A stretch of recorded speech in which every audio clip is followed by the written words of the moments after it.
রাতভর ইরানের যেসব পারমাণবিক স্থাপনায় যুক্তরাষ্ট্র হামলা চালিয়েছে তার হাই রেজলিউশন কোনো স্যাটেলাইট ছবি না পাওয়া গেলেও জানা গেছে কিছু চমকপ্রদ তথ্য। স্যাটেলাইট ইমেজ সরবরাহকারী প্রতিষ্ঠান ম্যাক্সার গত কয়েকদিন আগে তোলা ফোর্দো পারমাণবিক কেন্দ্রের কিছু ছবি শেয়ার করেছে।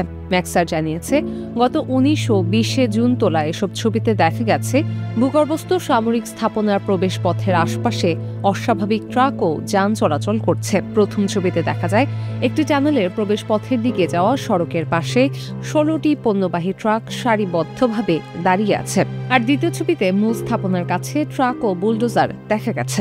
ওই পারমাণবিক কেন্দ্রের আশেপাশে নতুন করে খনন কাজ চলেছে বলেও ম্যাক্সার সরবরাহকৃত স্যাটেলাইট ইমেজে দেখা যায়। একই সাথে টানেলের প্রবেশ পথের ভেতরেও মাটি খোঁড়ার চিহ্ন রয়েছে, যা ইঙ্গিত দেয় যে ইরান সম্ভবত হামলার আশঙ্কায় স্থাপনাটি আরও সুরক্ষিত করার চেষ্টা করছিল।